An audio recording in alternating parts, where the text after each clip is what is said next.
Wheatstone bridge principle and meter bridge, जो कि उसकी एप्लीकेशन थी। आज हम डिस्कस करने जा रहे हैं न्यूमेरिकल बेस्ड ऑन पोटेंशियोमीटर। तो पोटेंशियोमीटर का जो प्रॉब्लम है उसके अंदर आप लोगों ने हमने पढ़ा था पोटेंशियोमीटर के अंदर एक term that is potential gradient. तो जितने भी न्यूमेरिकल्स हैं बेस्ड ऑन पोटेंशियोमीटर, सबसे पहले आपको क्या ध्यान रखना है कि आप वैल्यू निकालेंगे, किसकी निकालेंगे, पोटेंशियल ग्रेडियंट की वैल्यू। और पोटेंशियल ग्रेडियंट का फॉर्मूला हमने पढ़ा था दैट इज K = V/L, ये हमने पढ़ा था।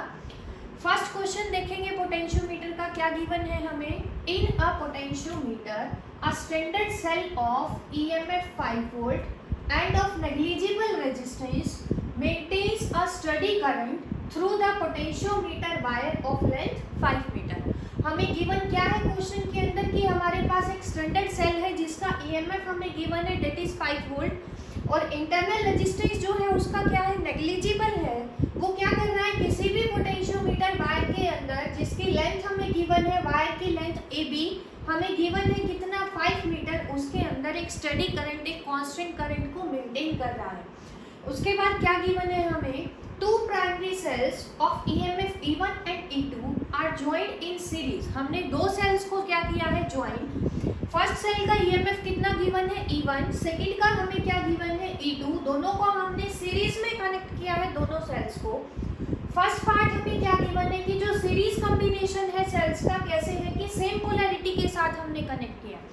सेम पोलैरिटी का मतलब क्या है कि अगर फर्स्ट सेल के अंदर हमने पहले पॉजिटिव लगाया है तो सेकंड सेल का भी पहले क्या आएगा, पॉजिटिव टर्मिनल, और फिर क्या आएगा, नेगेटिव टर्मिनल। दूसरा क्या है, अपोजिट पोलैरिटी। अपोजिट का मतलब क्या है, अगर फर्स्ट सेल का सर्किट के अंदर पहले पॉजिटिव आ रहा है तो सेकंड सेल का कौन सा टर्मिनल आएगा, negative terminal, that is called opposite polarity. उसको हमने क्या किया है, अब ये जो कॉम्बिनेशन है दोनों सेल्स का सीरीज के अंदर, एक तो है हमारे पास सेम पोलैरिटी में, एक अपोजिट पोलैरिटी में, ये क्या कर रहा है हमारे पास, कनेक्टेड टू अ गैल्वेनोमीटर। इन दोनों सेल्स को हमने किसी गैल्वेनोमीटर से कनेक्ट किया है। उसके बाद हमें जो बैलेंसिंग लेंथ मिली दोनों केसेस में कितनी मिली है, फर्स्ट के लिए, फर्स्ट केस के अंदर जब दोनों को सेम पोलैरिटी में कनेक्ट किया तो हमने पोटेंशियोमीटर के अंदर पढ़ा था एक नल डिफ्लेक्शन का। तो जो नल डिफ्लेक्शन मिल रहा है सेम पोलैरिटी के अंदर वो हमें मिल रहा है बच्चों 350 सेंटीमीटर पे, और सेकंड केस में अपोजिट पोलैरिटी में हमें नल डिफ्लेक्शन मिल रहा है कितनी लेंथ पे, 50 सेंटीमीटर पे respectively. Find the value of EMF of two cells. हमें दोनों सेल्स का EMF निकालना है, मतलब हमें E1 की वैल्यू निकालनी है और E2 की वैल्यू निकालनी है। तो स्टार्ट करते हैं क्वेश्चन को। E1 हमें फाइंड आउट करना है, E2 सेकेंड सेल का EMF भी हमें फाइंड आउट करना है। उसके बाद हमें देखेंगे क्या गिवन है क्वेश्चन के अंदर, बैलेंसिंग लेंथ। फर्स्ट केस में जब सेम पोलैरिटी में कनेक्ट है तो ये जो फिगर आपको गिवन है इसके अंदर आप लोग ध्यान से देखेंगे, मैंने दोनों सेल्स को कौन सी पोलैरिटी में कनेक्ट किया है, पहली वाली सेल का पॉजिटिव आ रहा है, फिर सेकंड सेल का भी क्या आ रहा है, पॉजिटिव ही आ रहा है, मतलब सेम मैनर में कनेक्ट है दोनों सेल्स। तो इसका मतलब ये कौन सा कॉम्बिनेशन है, फर्स्ट वाला, सेम पोलैरिटी में कनेक्ट किया है हमने दोनों सेल्स को। जब हमने दोनों सेल्स को सेम पोलैरिटी में कनेक्ट किया तो नल डिफ्लेक्शन की लेंथ मान लिया कितनी है, फर्स्ट केस में L1 कितना मिला हमें, 350 सेंटीमीटर। सेकेंड पार्ट के अंदर अपोजिट पोलैरिटी जब होगा बच्चों तो ये फिगर चेंज होगा, मैं आपको बताऊंगी कैसे चेंज होगा। नल डिफ्लेक्शन की लेंथ हमें कहाँ पर मिल रही है, सेकेंड केस में 50 सेंटीमीटर। अब EMF जो है हमारे पास स्टैंडर्ड सेल का E कितना गिवन है हमें, इज इक्वल टू 5 वोल्ट, ये हमें गिवन है। इसका रेजिस्टेंस क्या है, नेग्लिजिबल।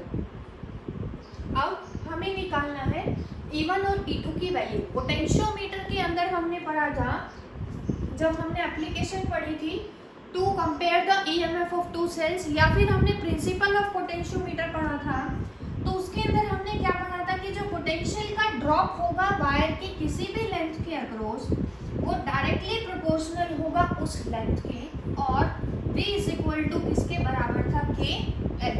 अब पोटेंशियल का ड्रॉप किसकी वजह से हो रहा है, स्टैंडर्ड सेल की वजह से। स्टैंडर्ड सेल का हमें EMF गिवन है तो V की जगह यहाँ पे क्या आ जाएगा हमारे पास, EMF आ जाएगा। तो इसका मतलब E इज इक्वल टू किसके बराबर आएगा, KL, where K is potential gradient. जो मैंने आपको बताया था कि जितनी भी प्रॉब्लम्स होंगी रिलेटेड टू पोटेंशियोमीटर, आप लोग सबसे पहले क्या निकाल लेंगे, पोटेंशियल ग्रेडियंट की वैल्यू फाइंड आउट कर लेंगे। तो पोटेंशियल ग्रेडियंट की वैल्यू जब हम फाइंड आउट करेंगे, देखेंगे हमें क्या मिलेगी, K = V/L। अब V हमें कितना गिवन है, पोटेंशियल, ये जो स्टैंडर्ड सेल है इसका EMF, इसका पोटेंशियल डिफरेंस हमें गिवन है, that is equal to 5 volt. Wire जो है हमारे पास उसकी लेंथ हमें गिवन है, वायर की लेंथ कितनी गिवन है बच्चों, 5 मीटर। 5 से 5 कैंसिल आउट, पोटेंशियल ग्रेडियंट क्या आ गया हमारे पास, 1 वोल्ट पर मीटर। अब क्योंकि नल डिफ्लेक्शन की लेंथ हमें गिवन है सेंटीमीटर में, तो मीटर को किस में कन्वर्ट करेंगे, सेंटीमीटर में।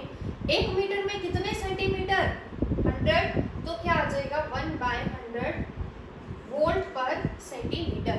पोटेंशियल ग्रेडियंट की वैल्यू हमने फाइंड आउट की 1/100 वोल्ट पर सेंटीमीटर, ये आ गई हमारे पास। अब जो फर्स्ट केस है हमारा, हमें गिवन है कि दोनों सेल्स को हमने सेम पोलैरिटी में कनेक्ट किया, मतलब फर्स्ट का पॉजिटिव है तो सेकंड का भी पॉजिटिव ही होगा।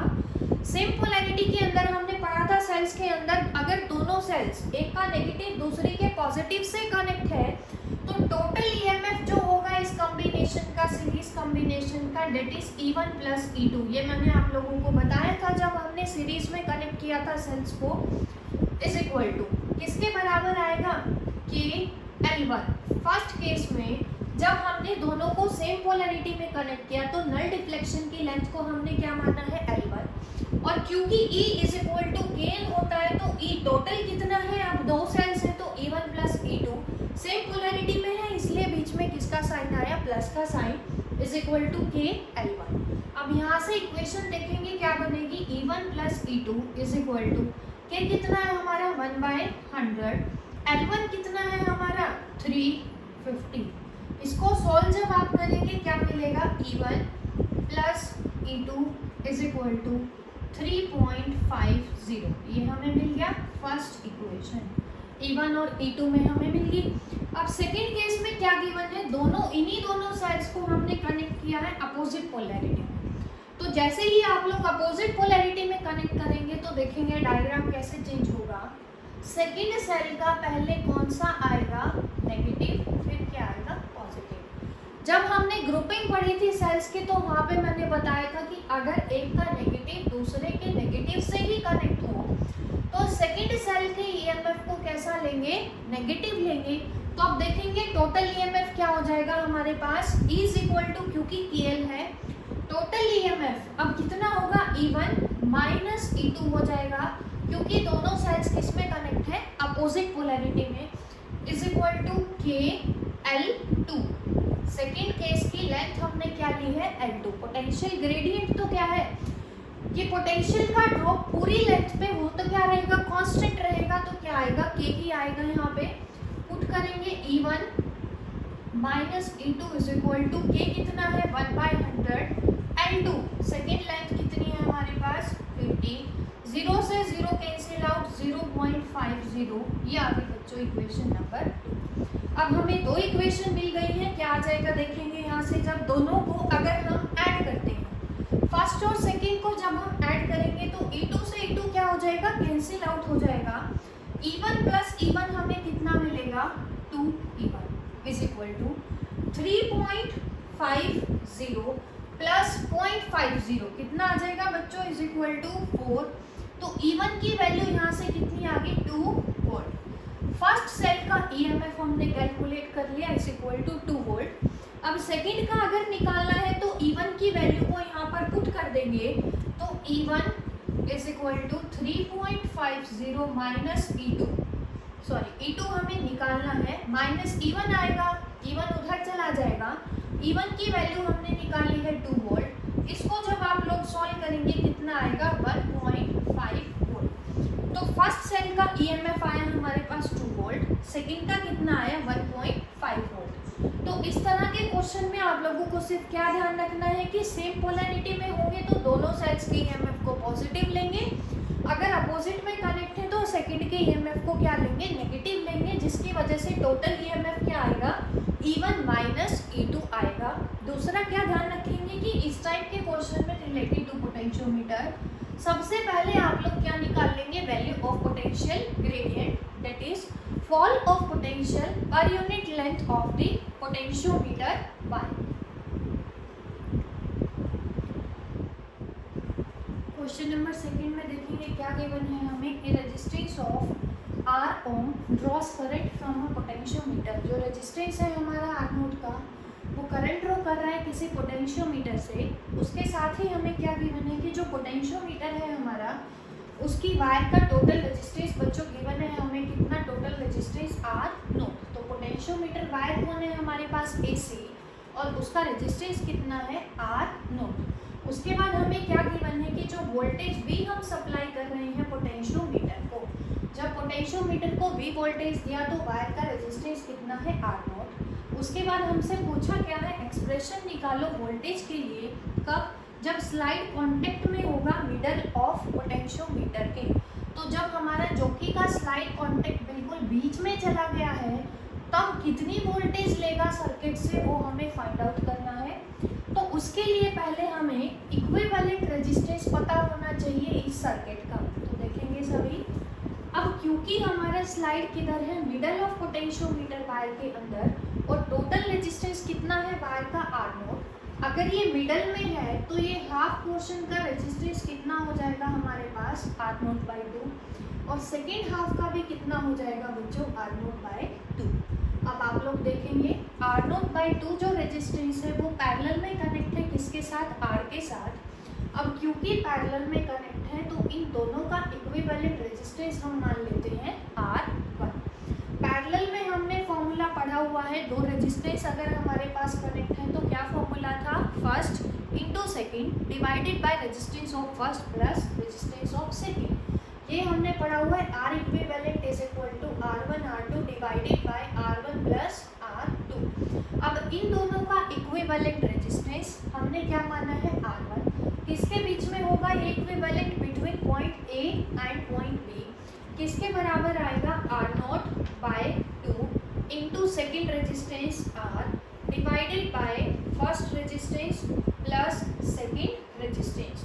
तो यहाँ से R1 की वैल्यू आप लोग देखेंगे किसके बराबर आएगी, R0 R divided bye 2 divided by R0 plus 2R divided by 2। LCM मैंने लिया है डिनोमिनेटर के अंदर, 2 से 2 कैंसिल आउट हो जाएगा। इक्विवेलेंट रेजिस्टेंस A और B के बीच में कितना आएगा, R0 into R divided by R0 plus 2R। इसको मान लेते हैं इक्वेशन नंबर 1। ये जो रेजिस्टेंस है हमारा किसके बीच में आया है, A और B के बीच में आया है।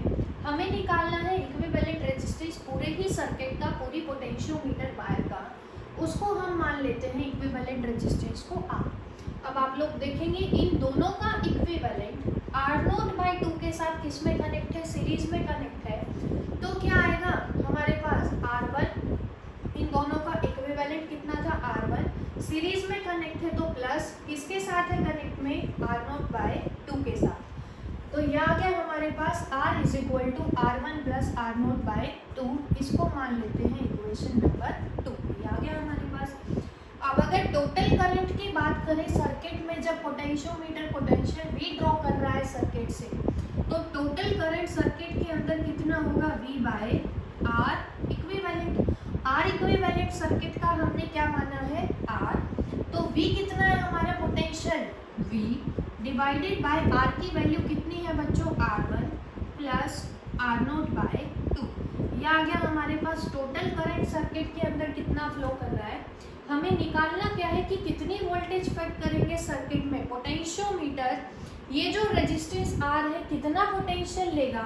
तो voltage taken from the potentiometer हमने मान लिया कितनी ले रहा है, voltage V1 is equal to formula Ohm's law से क्या होता है, IR। तो क्या आ जाएगा हमारे पास, I इंटू इक्विवेलेंट रेजिस्टेंस कितना है हमारा, इन दोनों का A और B के बीच की अगर बात करें तो इक्विवेलेंट रेजिस्टेंस कितना है हमारा, IR1। क्योंकि हम जब स्लाइड वायर बीच में है तो उस टाइम पे कितना पोटेंशियल ड्रॉ हुआ, कितना पोटेंशियल टेकन है सर्किट से, उसकी बात कर रहे हैं। और उस टाइम पे इक्विवेलेंट रेजिस्टेंस कितना है हमारा इस पोर्शन का, between point A and B is R1। तो क्या आएगा हमारे पास, V1 is equal to I हमने निकाला है v by R1 plus R0 by 2 into R1 कितना है हमारा R0 into R divided by R0 plus 2R। ये आ गया हमारे पास। अब R1 की वैल्यू हमें पता है तो यहाँ पर पुट कर देते हैं। जब पुट करेंगे तो V1 कितना आएगा V डिवाइडेड बाय R1 की वैल्यू रखेंगे R0 R divided by R0 plus 2R। ये आ गया हमारे पास R1 की value plus R0 by 2 into R0 R divided by R0 plus 2R। तो ये क्या आ गया हमारे पास टोटल पोटेंशियल टेकन सर्किट से किसके बीच में, between point A and B, ये हमने कैलकुलेट किया है। इसको आप लोग और भी ज़्यादा सिंप्लीफाई कर सकते हैं by taking LCM.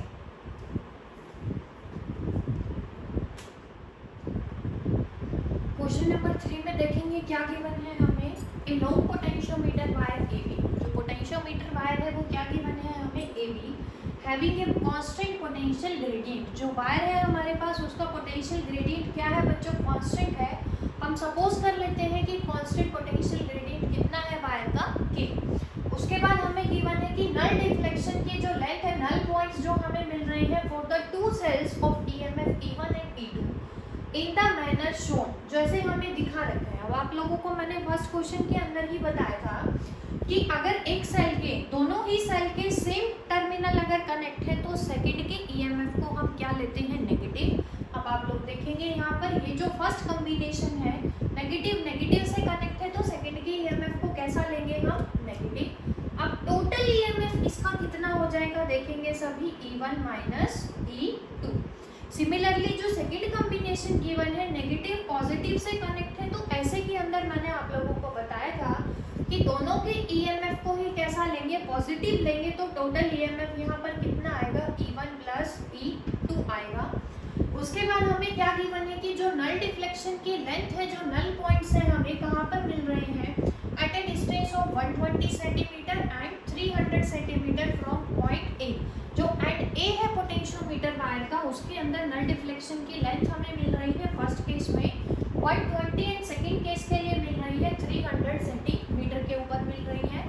Find the ratio of E1 upon E2, मतलब हमें पहले E1 निकालना होगा, E2 निकालना होगा, उसके बाद दोनों की रेशियो हमें फाइंड आउट करनी होगी। अब हमने पढ़ा हुआ है फॉर्मूला हमारे पास कि पोटेंशियल का जो ड्रॉप होगा EMF is equal to E is equal to KL। ये हमने पढ़ा था कि जो पोटेंशियल का ड्रॉप होगा किसी भी लेंथ L के across that is given by E is equal to KL। अब आप लोगों को फर्स्ट जो कॉम्बिनेशन गिवन है उसकी लेंथ हमें गिवन है that is equal to 120 centimeter. अब फर्स्ट कॉम्बिनेशन का टोटल EMF कितना है, E1 माइनस E2। तो यहाँ से देखेंगे सभी क्या आ गया, E1 minus E2 is equal to K, constant है हमने K ले लिया, K एज्यूम किया हुआ है हमने क्वेश्चन के अंदर। लेंथ हमें गिवन है, कितनी गिवन है बच्चों, 120। सिमिलरली सेकंड जो कॉम्बिनेशन है टोटल EMF क्या है, E1 plus E2 is equal to K। Second की नल डिफ्लेक्शन की लेंथ कितनी है हमारे पास, 300। अब दोनों को सॉल्व करके, क्योंकि हमें E1 बाई E2 निकालना है तो पहले E1 कैलकुलेट करेंगे फिर E2 करेंगे।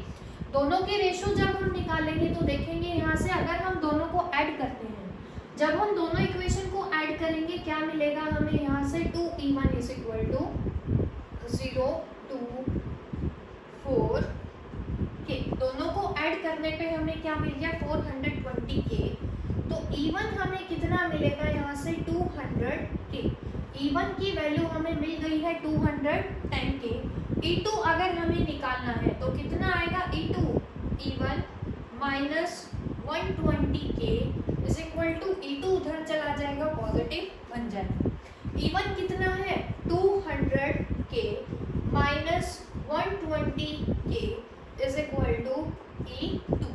इसको जब आप सॉल्व करेंगे क्या आएगा हमारे पास, 90 K is equal to E2।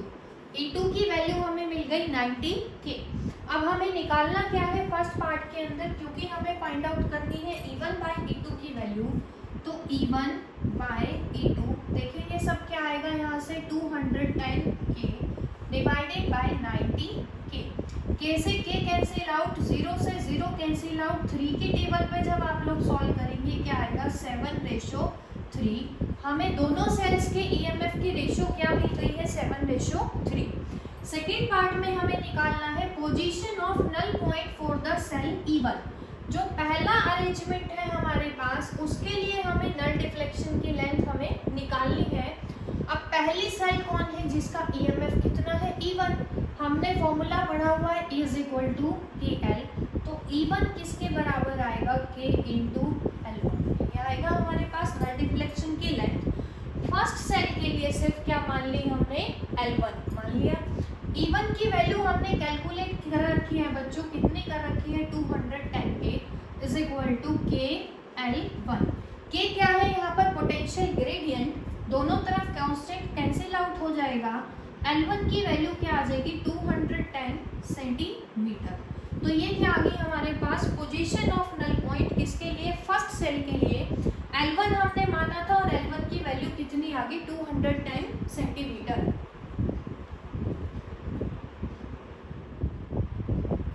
Next देखेंगे हम डिस्कस कर रहे हैं क्यूबिकल प्रॉब्लम। ये जो क्यूबिकल प्रॉब्लम है इनको आप किरचॉफ्स लॉ के अकॉर्डिंग भी सिंप्लीफाई कर सकते हैं। मैं आपको और दूसरे मेथड से सिंप्लीफाई करवा रही हूँ, वो वाला भी आप ट्राई करेंगे। तो क्वेश्चन क्या है हमारे पास 12 equal wires each of resistance R ओम। हमें 12 वायर्स गिवन है, सभी का रेजिस्टेंस कितना है R ohm, forms a skeleton cube. जो वायर्स है मिलकर क्या बना रही है एक क्यूब बना रही है।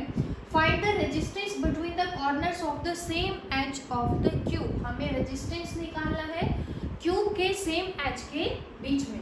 Resistance between the corners, corners के बीच में निकालना है, सेम एज के दो कॉर्नर के बीच में निकालना है। तो डायग्राम को एक बार समझेंगे आप लोग अच्छे से। क्या गिवन है हमें, सबसे पहले तो क्या गिवन है कि हमारे पास 12 वायर्स हैं बच्चों, और 12 वायर्स मिलकर क्या बना रही हैं एक क्यूबिकल स्केलेटन फॉर्म कर रही हैं। तो ये क्या लिया हमने 12 वायर्स, देखेंगे आप लोग थोड़ा ध्यान से।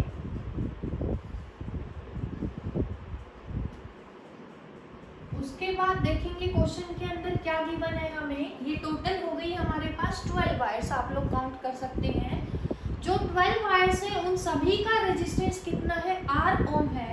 तो ये हमने बना लिया सभी वायर्स का रेजिस्टेंस। पहले नाम दे देती हूँ मैं A B C D E F G, ये इसको G दे देते हैं। इस पॉइंट को हमने नाम दे दिया H। अब जो ये 12 वायर्स है सभी का रेजिस्टेंस R ओम है, तो वायर का रेजिस्टेंस हम लोग दिखा देते हैं डायग्राम के अंदर। हर वायर का एक रेजिस्टेंस है दैट इज R ओम। तो सभी का रेजिस्टेंस हमने बना दिया R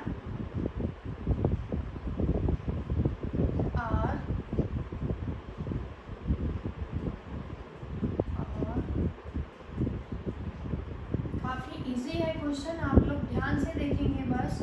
जो सभी वायर्स है, क्योंकि क्वेश्चन के अंदर हमें गिवन है each wire has a resistance of R ओम, तो सभी का रेजिस्टेंस हम ड्रॉ कर रहे हैं R R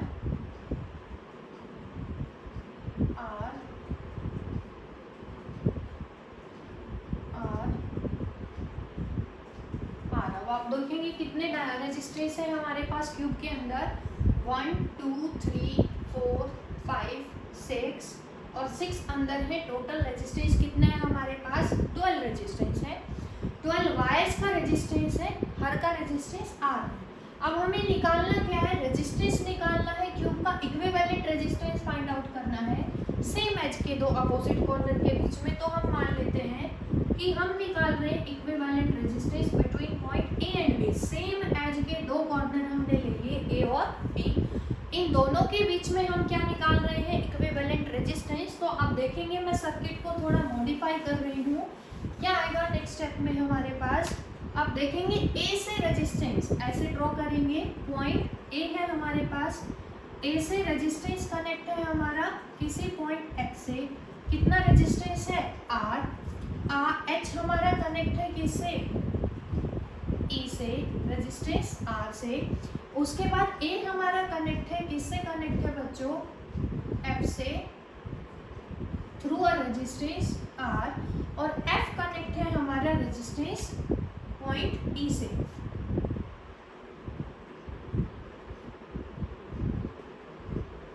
through a resistance are, तो ये हमने क्या बनाया है, हमारा ये वाला पोर्शन हमने सॉल्व किया है ए एच ई एफ, इसको सिंप्लीफाई किया है हमने। उसके बाद देखेंगे ई कनेक्ट है किसी पॉइंट डी से, तो ये क्या है point D, resistance R. Similarly अब इस फेस को हम ड्रॉ कर रहे हैं, हमारे पास देखेंगे क्या है यहाँ पर पॉइंट बी, बी कनेक्ट है रेजिस्टेंस सी से through a resistance R, C connect है किससे, डी से through a resistance R, D connect है किससे कनेक्ट है बच्चों, जी से, पॉइंट जी हमने ले लिया, थ्रू अ रेजिस्टेंस आर हमें कनेक्ट है। उसके बाद क्या है, जी कनेक्ट है किससे, पॉइंट बी से, through a resistance are. A और बी के बीच में रेजिस्टेंस कनेक्ट है हमारा आर। अभी मैंने ये वाले रेजिस्टेंस आप लोगों को शो नहीं किए हैं डायग्राम के अंदर कि एफ जी से कनेक्ट है, एच किससे कनेक्ट है, सी से। बाकी सभी रेजिस्टेंस मैंने शो कर दिए, कितने, 4, 8 और 2 कितने हो गए, 10। 2 रेजिस्टेंस कौन कौन से बचे हुए हैं अभी, एक तो ये वाला रेजिस्टेंस हमने ड्रॉ नहीं किया सर्किट के अंदर, दूसरा अभी ये वाला भी ड्रॉ नहीं किया है। इतना जो सर्किट है उसको आप लोग ध्यान से देखेंगे। अब हमने पढ़ा था व्हीटस्टोन ब्रिज प्रिंसिपल, क्या पढ़ा था कि अगर P by Q R by S के बराबर होगा तो जो हमारे पास ये जो बीच वाला पोर्शन था व्हीटस्टोन ब्रिज के अंदर, अगर व्हीटस्टोन ब्रिज के अंदर P by Q R by S के बराबर है तो इस साइड के अंदर कोई भी करंट फ्लो नहीं करेगा। तो आप लोग देखेंगे ये जो रेशो है R बाय आर कितना आएगा, 1, ये भी कितना आएगा, R by R is equal to 1। अब P by Q R by S के बराबर है, इसका मतलब ये क्या है, बैलेंस्ड व्हीटस्टोन ब्रिज, इसका मतलब इन दोनों के बीच में कोई भी करंट फ्लो नहीं करेगा। Similarly R by R is equal to R by R that is 1 is equal to 1, इसका मतलब G और C पे भी कोई भी करंट फ्लो नहीं करेगा। तो इसका मतलब क्या है कि जो पॉइंट F है और H है दोनों कहाँ पर रखे हैं, सेम पोटेंशियल पे, क्योंकि जब सेम पोटेंशियल पे होंगे तभी उसी टाइम कोई भी करंट फ्लो नहीं करता, वही कंडीशन होती है। सिमिलरली G और C भी किस में होंगे, सेम पोटेंशियल पे होंगे, इसीलिए इन दोनों के बीच में भी कोई भी करंट फ्लो नहीं करेगा। अब आप लोग देखेंगे इनको जब सिंप्लीफाई करेंगे, ए पॉइंट हमने ड्रॉ किया, F और H क्योंकि किससे कनेक्ट है, सेम पोटेंशियल पे है दोनों ही पॉइंट, तो मैंने क्या ले लिया यहाँ पर पॉइंट F और H ये हमने मान लिया। ए किससे कनेक्ट है, F से कनेक्ट है, कितने रेजिस्टेंस से, R से कनेक्ट है, ए H से भी कनेक्ट है थ्रू अ रेजिस्टेंस R। यहाँ पे हमारे पास सिमिलरली क्या आ जाएगा, F E से कनेक्ट है, ये आ गया हमारे पास पॉइंट E हमने मान लिया, पॉइंट E हमारे पास इधर मान लेते हैं थोड़ा सा, F और E के बीच में रेजिस्टेंस है कितना बच्चों, R। E किससे कनेक्ट है, H से भी कनेक्ट है थ्रू अ रेजिस्टेंस R। यहाँ पे हमारे पास हमने सिर्फ क्या किया है, दोनों पॉइंट को एक ही मान लिया, F H एक सिंगल पॉइंट पे शो किया है दोनों को, क्यों किया है, क्योंकि दोनों का पोटेंशियल क्या है, सेम। अब E किससे कनेक्ट है, D से कनेक्ट है थ्रू अ रेजिस्टेंस R। अब G और C भी क्योंकि सेम पोटेंशियल पे है तो यहाँ पर हम मान लेते हैं इसको पॉइंट G और C। अब देखेंगे D C से कनेक्ट है through a resistance R, D G से भी कनेक्ट है थ्रू अ रेजिस्टेंस R। आ गया हमारे पास। अब G किससे कनेक्ट है, B से थ्रू अ रेजिस्टेंस R, और C भी किससे कनेक्ट है, B से through a resistance R। A B से कनेक्ट है थ्रू अ रेजिस्टेंस R। इतना देखेंगे आप लोग एक बार, इजी है काफ़ी। उसके बाद देखेंगे आप लोग थोड़ा सा ध्यान से, अब ये जो दोनों रेजिस्टेंस है हमारे पास, कौन कौन से रेजिस्टेंस, R और R, दोनों किस में कनेक्ट है, क्योंकि दोनों ही एंड्स कॉमन है तो पैरेलल कॉम्बिनेशन है।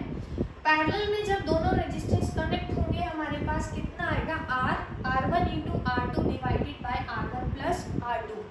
तो जब सॉल्व करेंगे कितना आ जाएगा हमारे पास इक्विवेलेंट रेजिस्टेंस, देखेंगे R1 R2 divided by R1 plus R2, क्या आ जाएगा, क्या आ जाएगा R² बाय 2R और R बाय 2।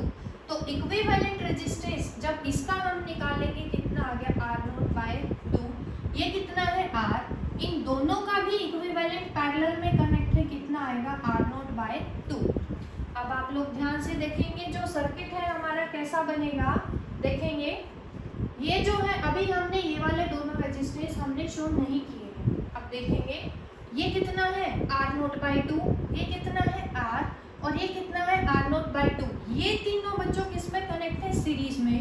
तो इन तीनों का इक्विवेलेंट रेजिस्टेंस कितना आएगा R0 by 2 plus R0 by 2, कितना आएगा हमारे पास, जब R0 बाय 2 करोगे R0 प्लस कितना आएगा, R0 नहीं है R ही है, R का जब निकालेंगे तो R बाय 2 आएगा, कितना आ जाएगा R plus R is equal to 2R।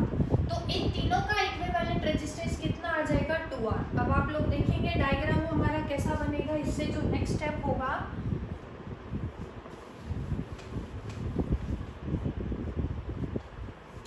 Next step के अंदर देखेंगे पॉइंट ए, ये क्या है point F H R R. अब यहाँ पर इक्विवेलेंट रेजिस्टेंस कितना आ गया हमारा 2R, ये आ चुका है। यहाँ पर क्या है हमारा point G C, point B R R, A और बी के बीच में रेजिस्टेंस है R। अब आप लोग देखेंगे ध्यान से एफ एच और ये क्या है हमारे पास G और C। जो क्वेश्चन हमें गिवन था वहाँ पर F कनेक्ट था बच्चों G से, H कनेक्ट था C से। आप लोग वीडियो को पीछे करके देखेंगे, F और G के बीच में कनेक्ट था रेजिस्टेंस R और H और C के बीच में भी कनेक्ट था रेजिस्टेंस R। तो यहाँ पर देखेंगे क्या आएगा R और R। अब आप लोग देखेंगे जब ये जो तीनों रेजिस्टेंस है हमारे पास, तीनों किस में कनेक्ट है, पैरेलल में कनेक्ट है। पैरेलल में जब ये कनेक्ट है तो तीनों का इक्विवेलेंट रेजिस्टेंस निकालेंगे, कितना आएगा, देखेंगे कितना आएगा टोटल रेजिस्टेंस इनके बीच में 1/2R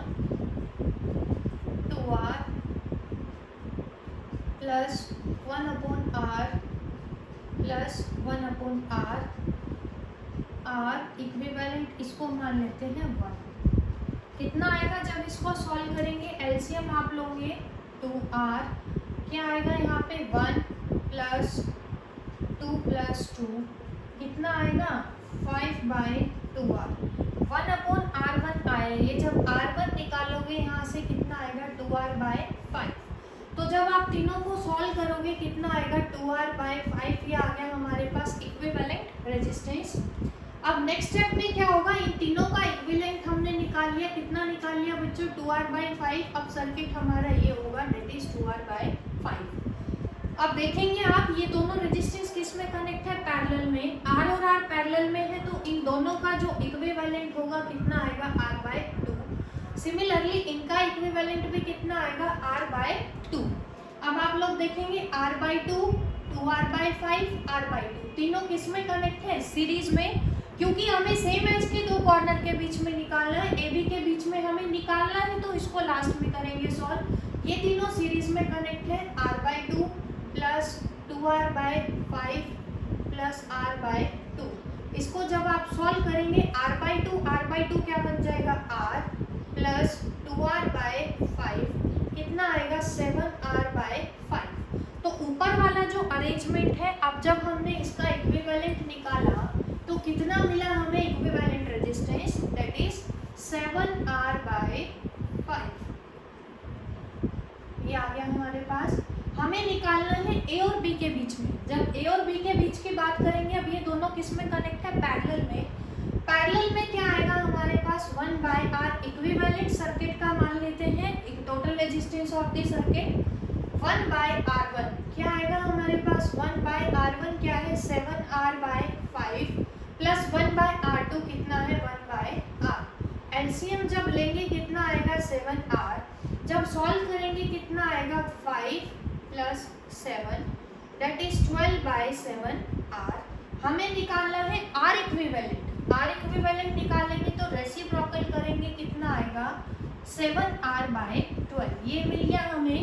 अगर क्यूब के अंदर दो अपोजिट कॉर्नर में सेम एज के दो कॉर्नर के बीच में इक्विवेलेंट रेजिस्टेंस निकालना हो तो क्या आएगा 7R/12। क्यूब से रिलेटेड एक और प्रॉब्लम डिस्कस कर लेते हैं, इजी है और इम्पोर्टेंट भी है। क्या गिवन है फिर से हमें कि अब हमारे पास 12 वायर्स हैं, फिर से हर वायर का रेजिस्टेंस R ओम है, फिर से क्यूब बना रहा है तो रेजिस्टेंस निकालो। अभी तो हमने निकाला था between two corners of adjacent, जो सेम एज था वहाँ पर। अभी हमें निकालना है between the diagonally opposite corners of a cube. तो देखेंगे मैं डायग्राम बना रही हूँ, अपोजिट कॉर्नर के बीच में निकालना है अब हमें इक्विवेलेंट रेजिस्टेंस।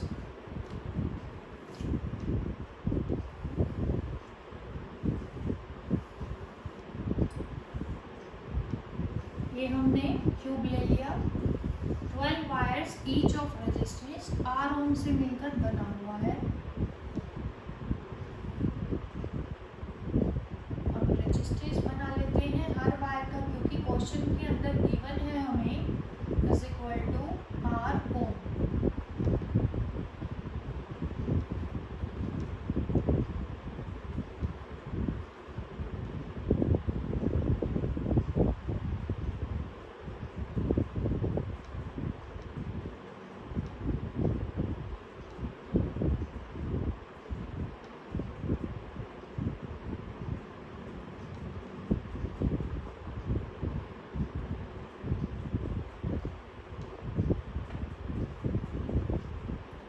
क्वेश्चन के अंदर हमसे पूछा है दो अपोजिट कॉर्नर के बीच में निकालेंगे। नाम दे देते हैं क्यूब को A, B, C, D,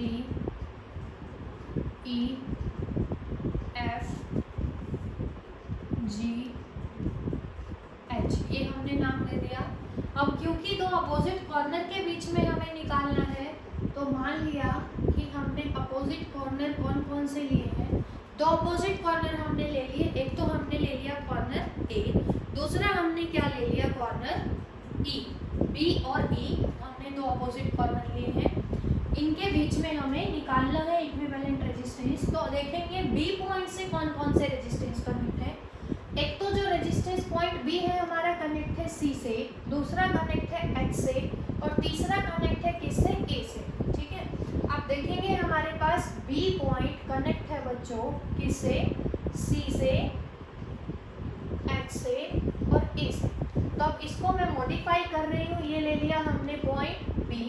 एक तो कनेक्ट है किसी पॉइंट C से थ्रू अ रेजिस्टेंस R, दूसरा कनेक्ट है H से थ्रू अ रेजिस्टेंस R, तीसरा कनेक्ट है किसी पॉइंट A से थ्रू अ रेजिस्टेंस R। ये तीन हमने पॉइंट ले लिए।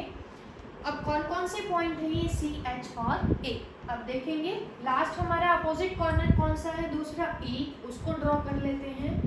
E देखेंगे किस किस से कनेक्ट है। एक तो E कनेक्ट है बच्चों D से थ्रू अ रेजिस्टेंस R, दूसरा E कनेक्ट है F से थ्रू अ रेजिस्टेंस R, तीसरा E कनेक्ट है G से through a resistance, E connect है G से थ्रू अ रेजिस्टेंस R। अब आप लोग देखेंगे कि ये जो पॉइंट है हमारे पास B और E के बीच में हमें निकालना है क्या क्या पॉइंट है, C, H, A, B और E से कौन कौन से पॉइंट हैं हमारे पास, D, G, F। B और E के बीच में हमें फाइंड आउट करना है। तो अब आप लोग देखेंगे C और B के बीच में कितने रेजिस्टेंस है हमारे पास।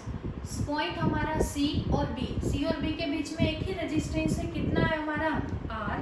दूसरा C और E के बीच में देखेंगे अब आप लोग C और हमारा क्या है पॉइंट E। C और E के बीच की बात करेंगे आप R और R सीरीज में कनेक्ट है, टोटल कितना हो जाएगा हमारे पास 2R। अब आप लोग देखेंगे पॉइंट एच, एच हमारा बी से, एच कनेक्ट है किसी पॉइंट बी से, बी ये है हमारा कितने रेजिस्टेंस से कनेक्ट है, आर से। अब एच कनेक्ट किससे देखना है, एच और ई के बीच में रेजिस्टेंस कितने हैं, आर और आर, टोटल कितना हो गया, फिर से 2R हो गया हमारे पास। ए और बी के बीच में देखेंगे अब ए और बी कितना रेजिस्टेंस है, आर, ए और ई के बीच में आर और आर सीरीज में कनेक्ट है 2R। ये मैंने देखा बिटवीन रेजिस्टेंस किसके बीच में, सी एच ए, इन पॉइंट से बी और ई के बीच में कितने रेजिस्टेंस कनेक्ट है। सिमिलरली डी और बी के बीच में देखेंगे अब आप लोग पॉइंट डी ये है हमारे पास, बी ये है, आर, आर सीरीज में कनेक्ट है 2R। जी और बी के बीच में देखेंगे अब आप लोग, जी और बी के बीच में देखेंगे आर और आर 2R। एच और बी के बीच में देखेंगे, एच कहाँ है हमारा, ये रहा, एच और बी के बीच में कितने रेजिस्टेंस हैं, आर। अब देखेंगे डी और ई के बीच में कितने रेजिस्टेंस है, पॉइंट डी कहाँ है हमारा, डी और ई कितना है रेजिस्टेंस, आर। जी और ई के बीच में देखेंगे अब आप लोग, जी कहाँ है हमारा, जी और ई कितने रेजिस्टेंस है, आर। एच और ई के बीच में, एच कहाँ है हमारा, एच और ई कितना रेजिस्टेंस है बच्चों, 2R। तो जब आप लोग ये देखेंगे तो आप लोग क्या देखेंगे कि ये जो डिस्ट्रीब्यूशन है रेजिस्टेंस का, ये कैसा डिस्ट्रीब्यूशन है हमारे पास, सिमेट्रिकल रेजिस्टेंस है। तो इसीलिए ये क्या होंगे, ये जो पॉइंट्स हैं ये किस पे होंगे, रेजिस्टेंस का जो डिस्ट्रीब्यूशन है between point B and D, क्योंकि सिमेट्रिकल डिस्ट्रीब्यूशन है इसीलिए सी एच ए किसके ऊपर होंगे, सेम पोटेंशियल पे होंगे, इसीलिए डी एच और एफ बी क्या होंगे, सेम पोटेंशियल पे होंगे। तो अब नेक्स्ट हम इसको कैसे मॉडिफाई कर सकते हैं, सी एच और ए को देखेंगे, क्योंकि हमने निकाला है सिमेट्रिकल डिस्ट्रीब्यूशन है रेजिस्टेंसेस का, तो क्या आएगा, बी किससे कनेक्ट है, बी हमारा एक तो सी से, उसके बाद बी कनेक्ट है ए से, उसके बाद बी किससे कनेक्ट है हमारा, बी सी से, बी ए से और बी एच से, सी एच ए ये हो गया हमारा। हमने निकाला है सी एच ए तीनों किसके ऊपर है, due to symmetrical distribution between B and D, ये किसके ऊपर है, सेम पोटेंशियल पे। सिमिलरली पॉइंट ई की अगर हम बात करेंगे तो ई देखेंगे आप लोग किससे कनेक्ट है, ई एक तो कनेक्ट है ए से, तो ये हो गया हमारे पास पॉइंट डी। दूसरा ई किससे कनेक्ट है, ई डी से कनेक्ट है, ई एच से कनेक्ट है और ई एच से कनेक्ट है, D F H E connect है हमारे पास। तीनों के बीच में रेजिस्टेंस कितने हैं हमारे पास, अब देखेंगे सी और डी के बीच में कितने रेजिस्टेंस है, सी और डी के बीच में, सी हमारा ये है, डी ये है, रेजिस्टेंस कितना है, आर। अब सी और एफ के बीच में देखेंगे, सी और एफ हमारा है यहाँ पर है, इन दोनों के बीच में कोई भी रेजिस्टेंस नहीं है। सी और एच के बीच में देखेंगे, सी और एच, एच है हमारा किधर है पॉइंट, सी एच ए। अब देखेंगे ई एक बार चेक कर लेते हैं, ई एक तो कनेक्ट है डी से, दूसरा कनेक्ट है एफ से, तीसरा कनेक्ट है जी से है बच्चों। अब देख लेते हैं सी और जी के बीच में कितना रेजिस्टेंस है, आर, ये हो गया आर। सिमिलरली अब एच के और इन तीनों के बीच में रेजिस्टेंस देखेंगे, एच का और डी के बीच में देखेंगे, एच हमारा ये है, पॉइंट डी हमारा ये है, रेजिस्टेंस है कितना, आर ओम। एच और एफ के बीच में देखेंगे आप रेजिस्टेंस आर, एच और जी के बीच में देखेंगे, एच और जी के बीच में कोई भी रेजिस्टेंस नहीं है। अब देखेंगे ए और डी के बीच में, ए कहाँ है हमारा ये, और डी के बीच में कोई भी रेजिस्टेंस नहीं है। उसके बाद देखेंगे ए और एफ के बीच में, ए और एफ के बीच में रेजिस्टेंस है हमारा आर। ए और जी के बीच में देखेंगे में है हमारा R। तो ध्यान से देखेंगे आप, टोटल रेजिस्टेंस अगर हम निकालेंगे किसके बीच में, between point B and D, ये तीनों किस में है हमारे पास, पैरेलल में कनेक्ट हैं। तो इक्विवेलेंट रेजिस्टेंस कितना आएगा इसका, R/3। ये हमारे पास 6 रेजिस्टेंस है पैरेलल में कनेक्ट है, क्या आएगा, R/6। फिर से कनेक्ट है 3 रेजिस्टेंस पैरेलल में, इनका इक्विवेलेंट आएगा R/3। तीनों फिर किस में कनेक्ट है, सीरीज में, तो इक्विवेलेंट रेजिस्टेंस क्या आएगा, R/3 plus R/6 plus R/3। LCM लेंगे जब कितना आएगा, 6 2R plus R plus 2R that is 5R/6। ये हमारे पास क्या आ गया, इक्विवेलेंट रेजिस्टेंस क्यूब के अंदर अगर हमें निकालना हो किसके लिए, between the two opposite corners of a cube, किसके बराबर आया, 5R/6 के बराबर। इसको भी आप किरचॉफ्स रूल लगाकर भी सॉल्व कर सकते हैं, क्लोज लूप की हेल्प से। करंट वोल्टेज रूल लगाएंगे क्यूब के अंदर, तो क्या निकाल लेंगे, equivalent resistance of the cube between two opposite corners. तो इसी के साथ हमारी सेकेंड यूनिट जो है कंप्लीट हो रही है। नेक्स्ट के अंदर हम स्टार्ट करेंगे हमारी थर्ड यूनिट। तब